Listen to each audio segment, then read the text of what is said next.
Everyone, welcome back to my YouTube channel. My name is FPL Elma, and today we're going to be going through one of my Game Week 9 team selection as well as my Game Week 8 team review and also my Game Week 9 transfer thoughts or transfer consideration. Before we get into that, I'd like to thank you all guys for the continued support on the channel.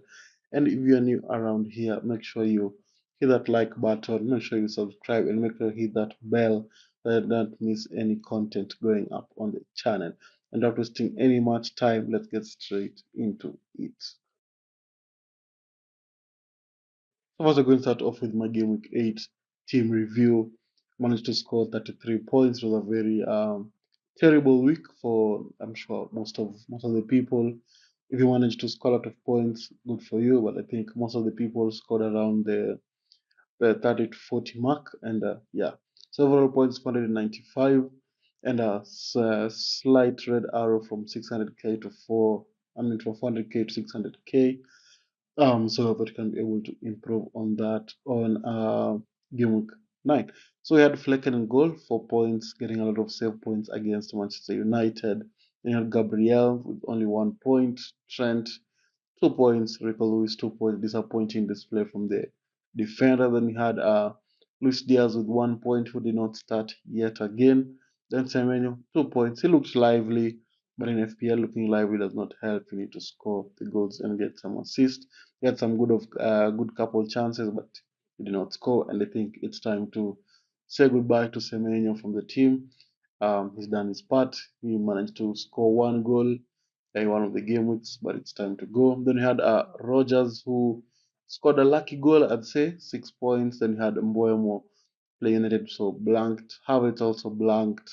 And then Chris Wood managed to score a goal against Crystal Palace, so 7 points. Maybe should have had a hat trick, a lot of missed touches here and there, and a good couple of chances missed as well. Then you had Haaland, who blanked for 3 game weeks in a row, 4 points, but he did score a brace in the Champions League, so maybe he's going to be back. We'll have to wait and see. Then in the bench, Fabianski and Saka.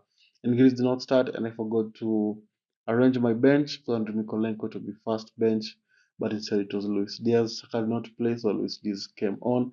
Mikolenko managed to score 7 points. So that's the team for game week 8. Looks pretty solid. Not a good display, but I hope that for game week 9 we can be able to improve. So now let's look at what game week 9 has in store for us. So now we can go through some transfers I'm thinking of doing. And I think I have 3 transfers. I have 3 transfers available. And I think I'm going to be using all of them. Of course, this is not final. It might change before the deadline, which is tomorrow or which is Friday night, depending on what time you're watching this. So you have Semenyo, as I've mentioned, it's time for Semenyo to go. Very tough fixtures: Aston Villa, Man City, Brentford. I just think there are other better alternative options who have a fixture swing instead of Semenyo. And I think that's what you're going to be doing. And the candidate who is going to be replacing Semenyo is going to be McNeil. He's been on form. We have a good couple of games, getting goals and assists, and I think it's only right to go for him with those fixtures of Fulham, Southampton, West Ham, and Brentford in their next 5 fixtures. I think those are decent fixtures.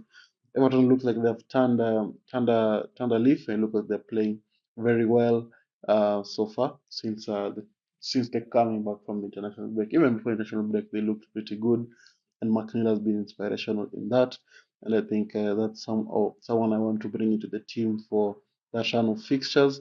And so that's the first transfer I'm thinking of. So now let's look at the other transfer I'm thinking of as well.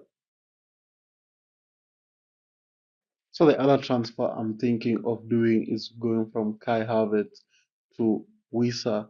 I think I want to have a cheaper alternative option than have an expensive option who is not going to be returning every week. And Arsenal have very tough fixtures: Liverpool, Newcastle, Chelsea, and also slightly Nottingham Forest.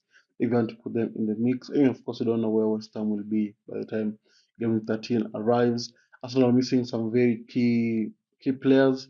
They're missing Saka, who is likely going to miss out against Liverpool. Don't have Odegaard. They're going to be missing Saliba. They're going to be missing Timber. and potentially are going to be missing Calafiori as well. So some key players are going to be missing out. So I don't think there's going to be fluidity in the team for those coming up fixtures, and I think it's only right to move on from Kai Havertz. He's done his bit. He's returned where he's been able to return, but I think it's time to move on. And I want to bring in Wisa, who is back in contention for Brentford. Brentford are missing that striking option with Wisa taking all the upload and all the other forwards not looking really good. So I think Kusa is going to go straight into the Brentford team, and I mean that's what I hope. That's what I hope for. But I think I'm going to bring him to the team. Very good fixtures in the next five, very winnable fixtures, and if he's going to have the same form he had before his injury, I think it's going to be very good to have in there, and also a slight differential pick as well. So that's the second transfer I'm thinking of. Now let's look at the third transfer. So the third transfer I'm thinking of is going to be Bukayo Saka to Son. I mentioned with Kai Havertz, Saka is going to be out against the Liverpool fixture. You don't know how long he's going to be out because it was a hamstring injury. Maybe it might mean to also miss the Newcastle fixture, maybe also the Chelsea fixture. We just don't know what's going to happen with Saka. And I think with Saka, I want him back from game 13. So I think I can sell him now because his price is also dropping. I can sell him now and then bring him into game of 13 when it's a little bit cheaper. And that's something I'm thinking of at the moment. And of course, he's also injured, as I've mentioned. The player I'm thinking of bringing in is Son. And there's a slight chance that I might be looking at Palmer as well. But for now, I've chosen Son because I just like the fixtures more than the fixture that Chelsea have with Crystal Palace, Ipswich, and Fulham in their next five. And also Aston Villa at home. And Son has been looking really good. Another cheaper alternative with the likes of Madison, Kulusevski, and Johnson. But Son gives you that consistency in front of goal. You have the chance to get an assist here and there.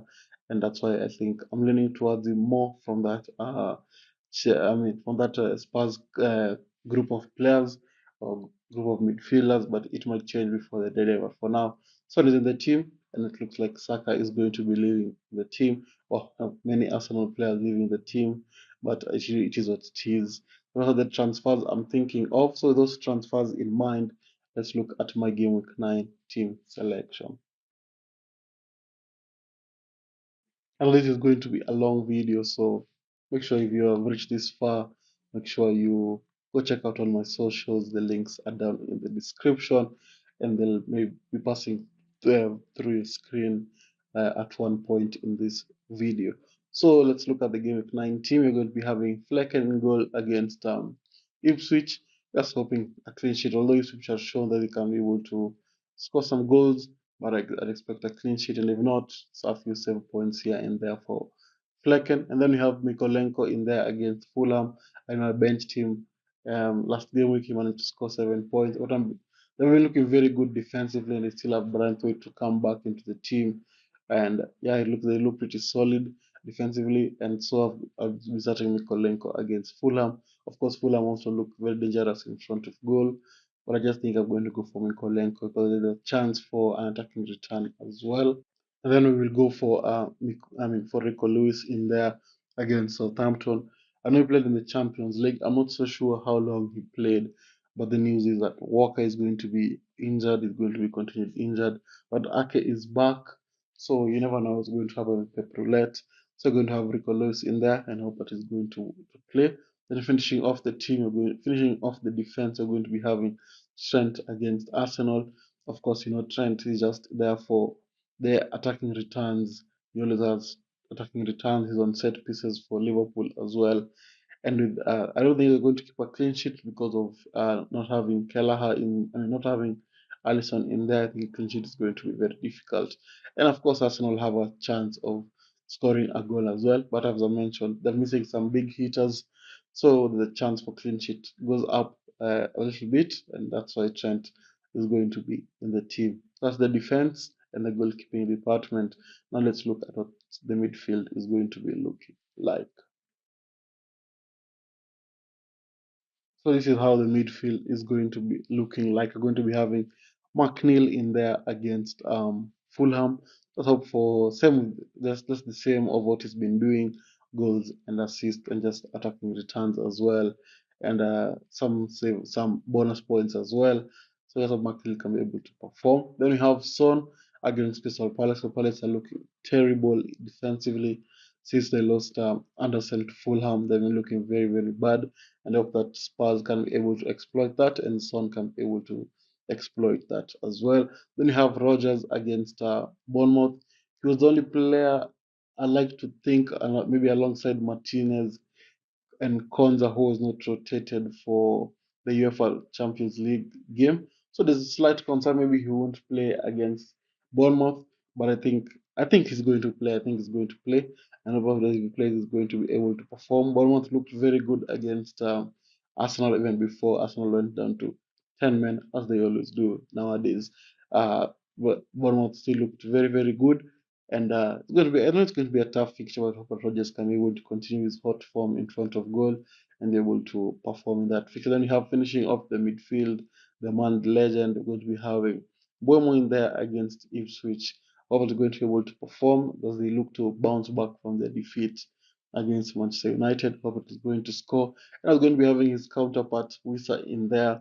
So the combination is back, and I hope that Boemo will come out victorious in that friendly duel that they usually have up front there. That's the midfield. Looks pretty solid, full of goals and assists. Now let's look at what the forward line is going to be looking like for game week 9. So this is how the forward line is going to be looking like for game week 9. We're going to be having Wisa in there against Ipswich. That is going to be back in the team in buying form, continue where he picked up before the injury and able to perform. And then we have Chris Wood against Leicester. Chris Wood has been so good for Nottingham Forest. They can be able to continue his hot form in front of goal against Leicester, who shipped some very awful goals. I think it was against Southampton during the weekend. Just hope that Chris Wood can now be able to bury his chances in this fixture. Then we have Haaland finishing off the team against Southampton. He's going to be my captain. He scored 2 goals in the Champions League, and I hope that is going to bring back his form to the Premier League and maybe a cheeky hat trick here and there. I know many people are going to be triple captaining Haaland, but for me, I usually wait for the double game weeks and stuff. So that's why not going to be triple captaining him, just as captain for Haaland. Then to the bench, Fabianski doesn't even play. Luis Diaz, very tough fixture. He did not start in the Champions League, so I expect him to start in the league. What a tough fixture, nevertheless. Then you have Gabriel. I think we just Saliba not there, and Timber and Calafiori potentially missing out. I think it's only right to bench Gabriel and Greaves against Brentford. Is going to be the whole Barco situation. Now Greaves is injured and now he's not moving club, so there's going to be a chance for a price drop for Greaves. But for now, we won't worry about that. So that's the team for game week 9. Looks pretty solid. Of course, you're always targeting 100 points every game week, and this looks like 100 points if I'm being honest. Maybe I know FPL is a very big humbler, but yeah. And with that, if you managed to reach this far, don't forget to like and subscribe, and I'll see you all guys later. Bye bye.